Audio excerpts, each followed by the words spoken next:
You're listening to Barbell Logic, the podcast where we talk about what it means to experience strength and how you can use simple, hard, and effective strategies in training and nutrition to improve your life. It starts with meeting you where you are right now and finding lasting solutions. Welcome to the show.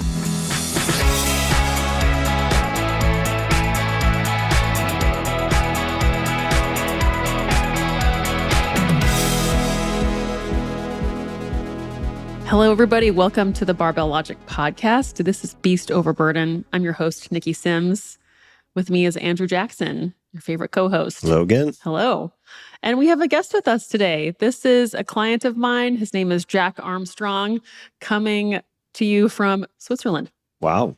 Yeah. Welcome. Hi. Hi. Thanks. It's a pleasure to be here. Long-time fan of the show. So great to meet you guys. Yeah, we've been working together for a while now, a couple years, I want to say. Couple and a half. Yeah, that's about right. Yeah.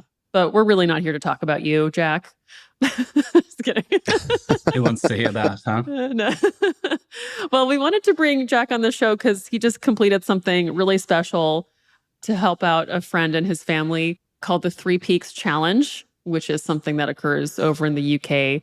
And I'll go ahead and give a little intro of what that was for and what it was like. And then I want to get into why it was important to you and then how we adjusted your training to prepare you for what you had to do.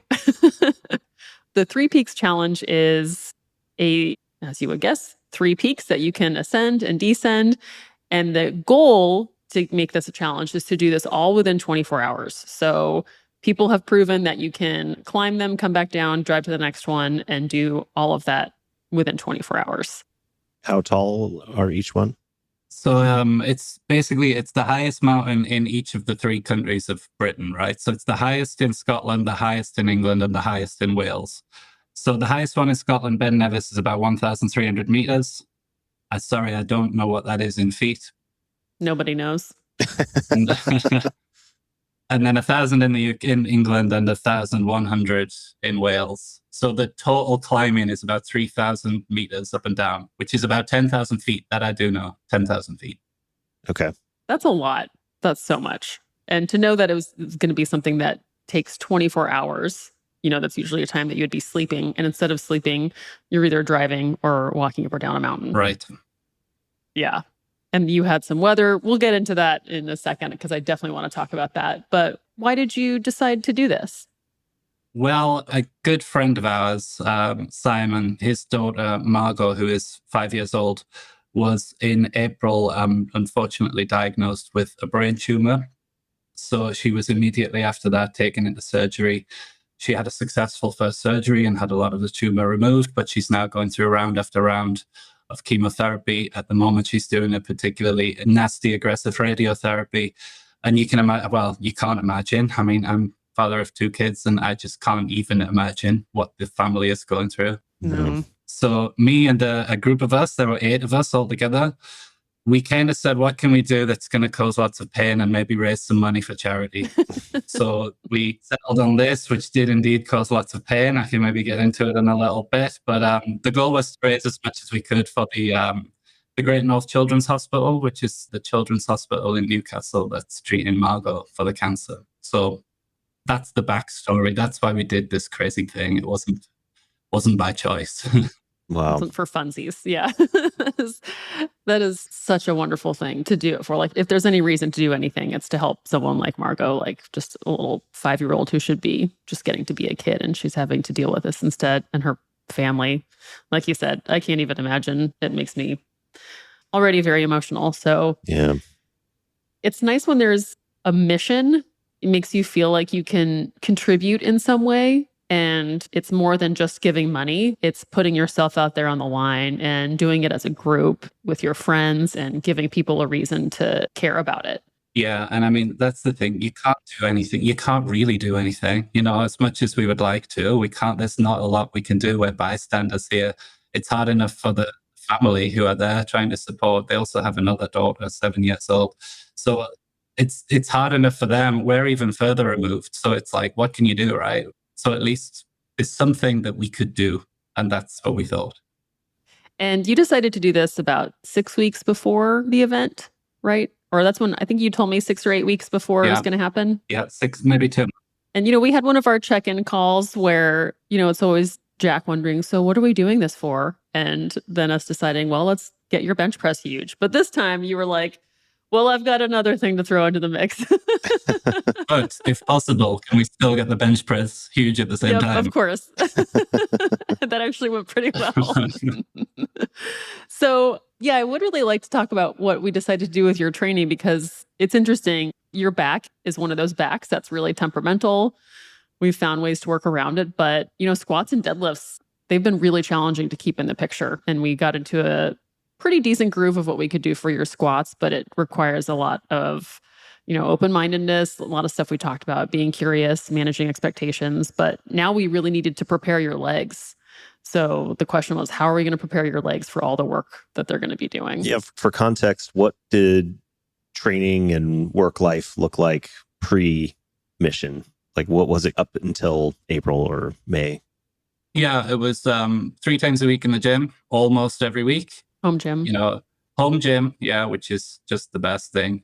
So I work a lot of hours and I have 2 kids, and I guess you have a lot of clients like me who are very, very busy. So it's all about squeezing in those 3 sessions a week, which we usually do one way or another.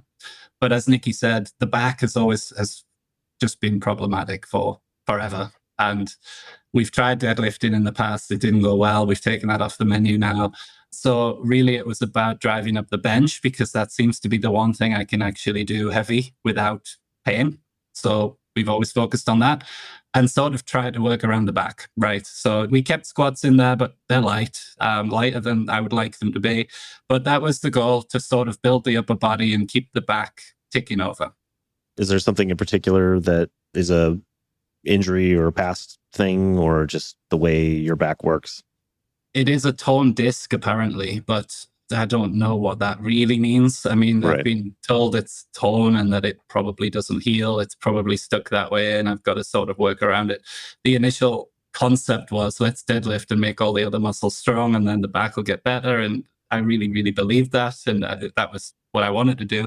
But it didn't work. Every time the weight got to a certain level, it just caused this horrible, nasty back spasm, which set me back like 2 months.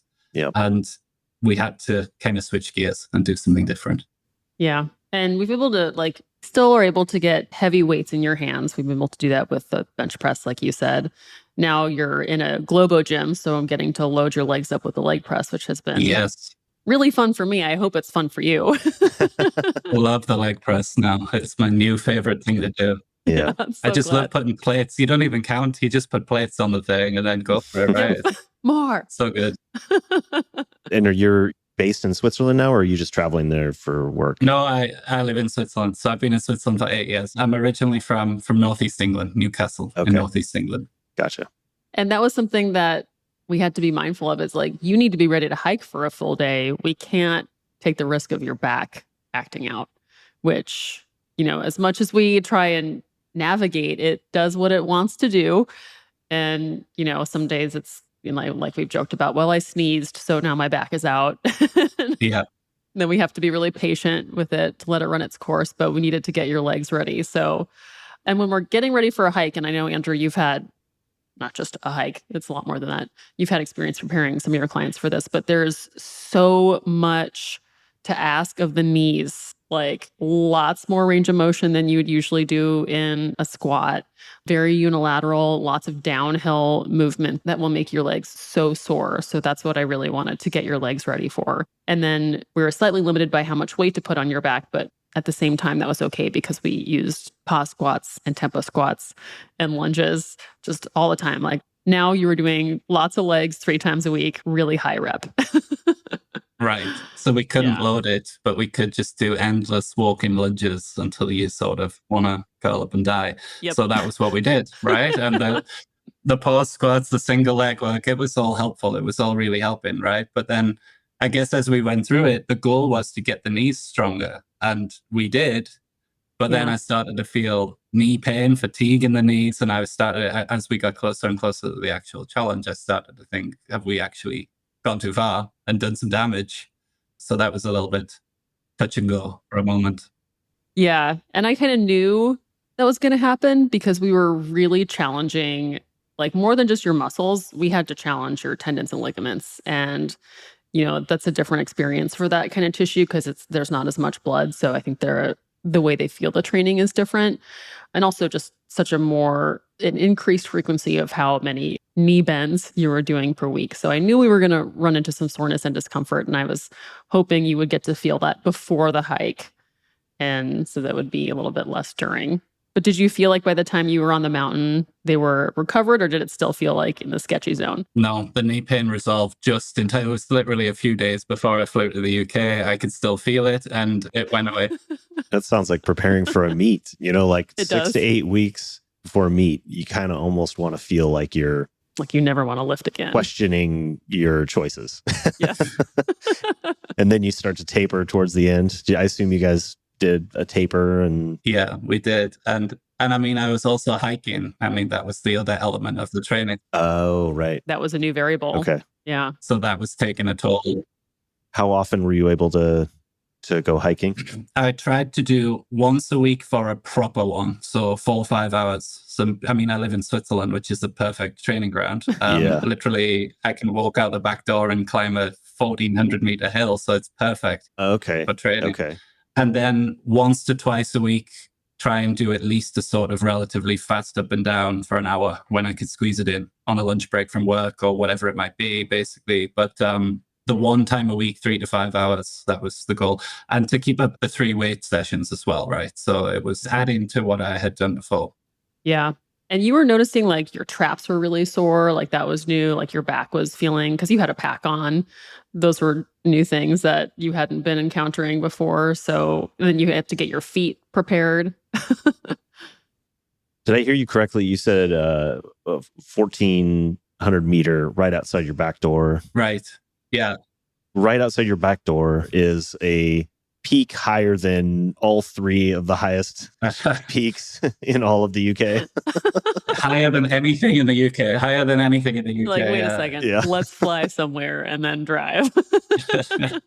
But not all peaks are created equal. And that was actually something that actually put me in a false sense of security, Oh, interesting. because I was like, I climb this every week. This is fine, right? Mhm. But Yeah. the hills in Switzerland, the trails are very nice. You're walking mostly through woods or through grass. You're on some steep parts, but it's a relatively nice, easy trail. That was not how it was when we got there. Yeah, take us through the day. I want to know what the day was like. So you have to be sort of tactical about your timing, right? Because you don't want to be climbing entirely in the night. We drove up to Scotland, which takes already 6-7 hours. So you drive all the way up to begin. You have your sort of last meal. We had a lunch at the pub before we got to the bottom of the first mountain. And then we started, I think it was about 6 p.m.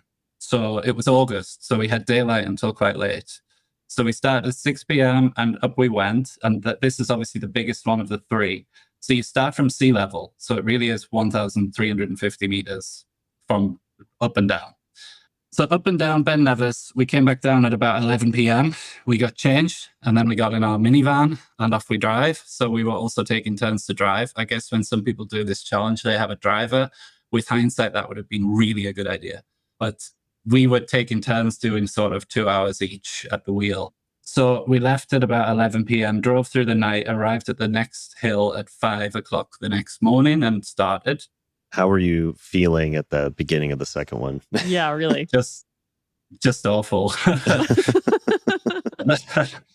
After you've been up and down and then you've tried to get a little bit of sleep in the car, you just feel so, you get out of the car and everything hurts and you just think, what am I doing? What kind of car are we talking about? Like, you're not able to stretch your legs out. You're like leaned up against a window trying to sleep kind of thing. Exactly that. So there were 8 of us in a 9-seater minibus, so there was no space for anything. Everybody was cramped in. You just try to close your eyes and get into some sort of rest. I mean, you're not really sleeping, but you do your best. Right. That was about 5 o'clock in the morning. We went up and down that one. We came down as the sun had come up. We got down at about 9 a.m. And then we drove what should have been, the last stretch should have been until about 1 p.m. And then we would have had the last hill to climb. Unfortunately, the traffic didn't work in our favor on the way down. So we got stuck So we lost about an hour and a half in traffic, and that was it. That killed the 24 hours. Oh, man. It was done. That's so frustrating. Yeah. Literally the worst. Out of all the pain and suffering, that was the worst moment. Sitting, looking at the bumper in front of you and just watching the clock tick and just knowing you weren't going to do it. Right. But we got there and we did the last climb as well. So we made the 3 climbs within our target time. So the goal was to do 14 hours climbing and 10 hours driving. And in the end, it was 14 hours climbing and about 11 and a half driving. So we did it in about 25 and a half. Nice job. So we technically didn't do it, but I feel like, what's in your control, we did what we could. So Yeah. Right. Absolutely. And you still did it. Like you were still like, well, we're still going to do this third Yeah, one. we still went up and down the third one. And the third one, I mean, the pain on the second one was bad. On the third one, literally, we got out of the van and I remember I couldn't even put weight on my foot. I was like, what have I done to my ankle? And I had kind of turned my ankle on the other hill so that I was like, guys, I don't know if I can actually go, but let's just go. There were others, I could see everybody had these expressions of pain on their face, Yeah. And at that point, it's just about whether you push through the pain or not. And we did. I mean, all 8 of us made it, which I think was really what also helped. I think if one person had dropped out, then there would have been an effect on everybody else. But you didn't want to be the first to drop out. So you just kept going and everybody was in agony by the end, really. I mean, it was just an exercise in tolerating pain. So yeah, it was fun. Was going up or down the hardest part? 100% going down. Yep. 100%. I mean, maybe some of the other guys would disagree, but for me, I think, relatively okay shape, cardio-wise, and, climbing the hills is okay for me. But coming down, the knees, Brutal. the risk of slipping as well. I mean, it was Yeah. pissing down with rain basically the entire 24 hours. So everything was wet and slippery. Oh my God. Yeah. Yeah, I was watching I think it was the Open this year. It was British Open. It was in July or August. And Mac McGregor, one of our coaches, is out there in Scotland. And I remember we had one of our regular meetings. I'm like, what? Do you guys even have a summer out there? Like it's in July or August or something like that. And it's like sideways rain. Yeah. I'm like, when is the weather good? Yeah. When is the weather This good? was the peak of August. It should have been the best time of the year to do this thing. Right. Instead, you had 13 hours of rain. Yeah, and it was worse than that. I mean, I have been training in Switzerland and it's 30 degrees Celsius here. What's that? 90 degrees. The challenge is not overheating, not getting sunburned, not, being hydrated. Right. But there, I mean, the first was the worst. The one in Scotland, it was, as we went up on the top, it was 4 degrees Celsius with a wind chill of -4. So it was well below freezing, hailstones and 70-mile-an-hour wind. That's like, What? It was unbelievable. It was like almost hurricane wind on the top. Like, isn't Everest a better condition than that? And we weren't really prepared for that. I mean, we had coats, we had jackets, but we really needed ski clothes, gloves, hats, everything. And we didn't. So we were also freezing, soaking wet. Oh my gosh. And this just, and then you hop in a car. yeah. So No shower. Like, you guys didn't even have time to like clean up or anything? Yeah. trying to get changed to get in the car, you were trying to get changed into dry clothes. But it was just raining. It was just hammering down with rain. So we're all standing around in this car park trying to somehow get dry as fast as possible. Amazing. And pile into the car. Yeah. On the clock. Yeah. Oh my gosh. It was always in your mind to be as fast as possible, right? We got to move. We got to get going. Right. So yeah, that just really, really added to the fun. And then I imagine driving in that weather was also a nightmare. Exactly. Yeah. So driving through the night in the rain, we probably lost some time. We tried our best, but we probably lost some time already just in the conditions. Yeah. So yeah, I think the British weather could have certainly helped us out a lot more than it did. It was truly awful weather all the way. That's miserable. Yeah. Makes for a good adventure story, though. What did you eat when you were done? Like, were you hungry? Did you guys go to the pub again? Or were you just like, I never want to see you again. I'm going home. When we were done, we went directly to the pub. So there was a pint of beer waiting at the very bottom of the hill, literally. So that was Oh, the that's best. And then we went back to the nearest village, got a quick shower, and went out to the pub and had some more food. But then, we were saying, let's go out for a few drinks. And after we had the dinner, we were done. Yeah. Yes. I guess at that point, 36 hours or even more without sleep, right? So it was, it hit you really hard by that point. Big time. Yeah, I remember after doing meets, we would all be so excited, like, let's go out to eat, let's go get some beers. And then more than once, I would just be sitting at the table and just like nodding off just from all the adrenaline, all the physical effort. And then you get like half a beer and you're just like, oh, I'm also really dehydrated. I need to go to bed. It's the combo. Yeah. The fatigue and the mental fatigue as well, for sure. Yeah, there's a race that I did a couple times in Oregon called the Hood to Coast race, where you would run from the top of Mount Hood as a team. It was a 24-hour relay race to the coast, and it took about 24 hours, and people in a bus, you just piling in, trying to sleep in the similar kind of condition. And I can remember that feeling of getting out of the bus for the second leg. Usually was in the middle of the night, like 2 or 3 in the morning. Usually started at 5 in the evening or something like that. And even at that age, when I think I was like 18 or 19, nothing moved right. You're just like completely stuck, like running like a tin man. Yeah. And I can only imagine, what was the age of the group of guys? We're all in our mid to late 30s. So I'm 37. We're all in the 35 to 37. Yeah. Could not imagine. Yeah. Is there anything in hindsight that you guys would do different in your training? Or do you feel like the hypothesis that you had preparing was accurate? I think some of the guys probably should have trained more. We'll admit that. Oh, yeah. Like, how did you compare?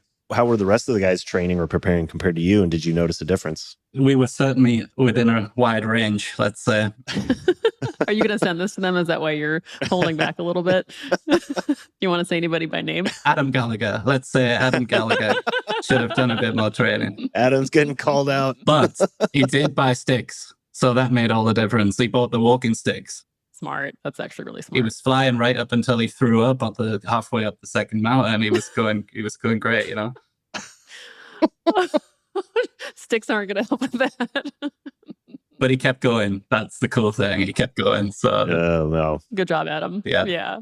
So yeah, I mean, some of the guys are already in pretty fit shape. Some of them have more active jobs. There's a lot of us who are sort of corporate desk jockeys, and then a few others who are in the police, or one guy's a golf coach. So those guys already do a fair amount of walking and training. So they had a little bit of a head start. But yeah, I think everybody tried to do at least some practice walks, and I think we could have done more. But I would say I don't think anything would actually prepare you for the knee pain, the ankle pain. I don't think any amount of training in the world, other than if you did this every week for fun, if this was your sport, I don't think you could have prepared for that. Right.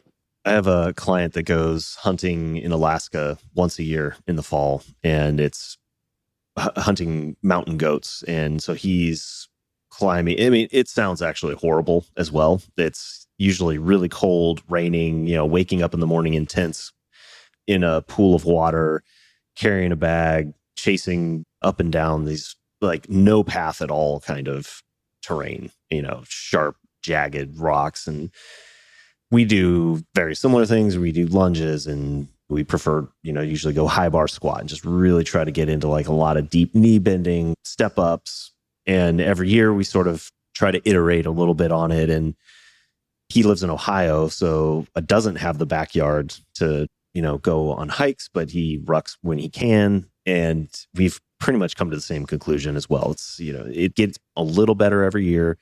He's a little bit more conditioned to it. His knees are a little bit more tolerant, but it's a beating. You just can't prepare for that kind of up and down and repetitive, especially the down, just like you said, unless you were doing that on a regular basis. Yeah. So it's tough, but he definitely feels, I mean, he's in his 50s and he's out there with his son and guide that's in their 20s, keeping up with these guys. So, I think the training he feels like prepares him as best he can without being able to go up and down mountains. He's also a corporate executive, CEO of a company. So he's, his day is mostly sitting behind a desk, but do the best you can and just know you're going to be suffering at some point. Yeah. Yeah. Yeah. And, speaking of suffering, the next couple of weeks were not a walk in the park in the gym after that. Oh, yeah. What was the recovery like? You showed up to training, but man, it was kind of just like, I don't have an ankle anymore. I don't know what I'm going to be able to do. Like, that was a tough couple of weeks. Yeah. Oh, and I forgot to mention the back true to form, right? Played up just before we went. So that was also, Oh, that's I was right. actually on painkillers before Yeah. we started because the back did its usual trick right before we went.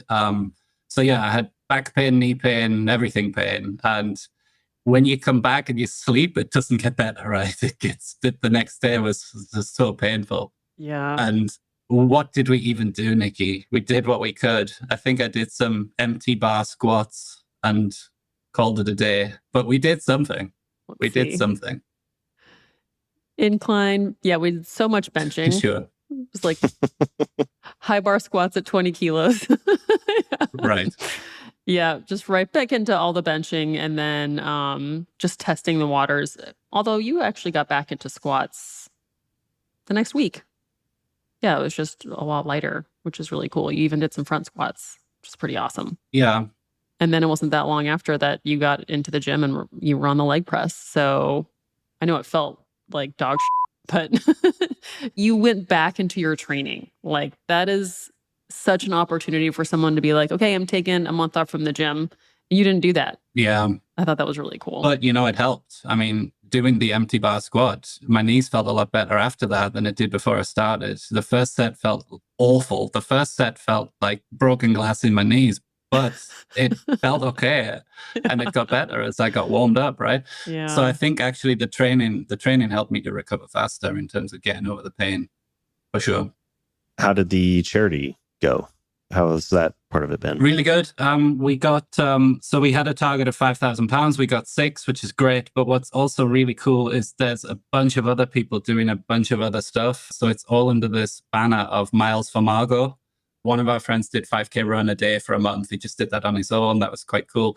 There's people doing marathons. There's people doing sort of other physical related tests. So I think we're on about 30,000 now as a team, which is really, really good. That's so cool. It's so cool to see everybody just doing stuff. Yeah. This weekend, they actually did you guys would probably like this. It was like a full 1-day gym session. So they did like a CrossFit workout, and then they did powerlifting, and then they did something like yoga and this high rocks. I've never heard of this high rocks, but apparently it's a bit like CrossFit. It's like it's a new thing. So they did this thing all day long from open till close of the gym, and it was called Margot's Movement Marathon. Oh, wow, that's cool. And they also raised a good bit of money. So it's really good. It's really good to see everybody getting involved and doing what they can. Really cool. If anybody wants to contribute and give Margot some love, what's the best way for them to do that? Well, we have a Just Giving page, so maybe you could link it in the show notes. Sure. They can follow the link, and every dollar counts. Yeah. It's really appreciated. If anybody wants to do that, that would be super. That's awesome. I'm rooting for her. I just like what you all have been putting yourself through. It's just like you have to keep slogging and hope that it gets better. And then you just one foot in front of the other. So hope her family's doing well. I'm thinking of her older sister too. It must be really hard for her, but yeah. Yeah. At some point we were in the car all complaining and whinging, and somebody in the back, I think it was Paul, said, guys, this is hard, but think about what little 5-year-old Margot's doing. Let's get on with it, So it's, maybe a bit corny thing to say, but it's right. It's true. It's true. She's so tough. Yeah. She's unbelievably tough. Yeah. It's crazy how well she's doing, and she's still bright, and she's still sort of running around on the breaks that she gets, and she's so full of energy and so tough.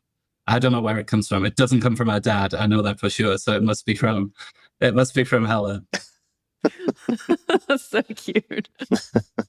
Well, I'm going to keep thinking about Margot and rooting for her. That's so sweet. And I love what you all did to just like support her family too. It's just nice to know when you're going through something like that you're not by yourself, and you were able to do something really challenging. You made it work with all the demands that you have in your life. And I really appreciate how much you put into it. Yeah, thanks. And thank you for the coaching and the donation, Nikki. That's appreciated. Really appreciated.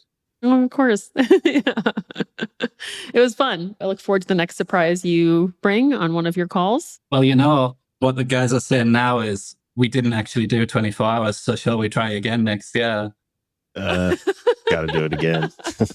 I remember in the car driving home, we said, we will never, ever, ever do this again. This is it. And fast forward 2 weeks and it's like, it wasn't so bad, right? And if we just left a little earlier, we could have beat traffic. And no, I'm out. I'm done. It begins. Well, thank you so much for sharing all of that with us. And again, really wonderful job. Yeah, thanks for sharing your story. That was awesome to hear. And best wishes to Margot and her family. And best wishes to Adam, who sounds like he needs some coaching. Yeah. I'll give him your number. Yeah, awesome. So we will definitely leave that page in the show notes. And everybody, thank you so much for listening. And we will see you here next week on Beast Over Burden. Bye-bye.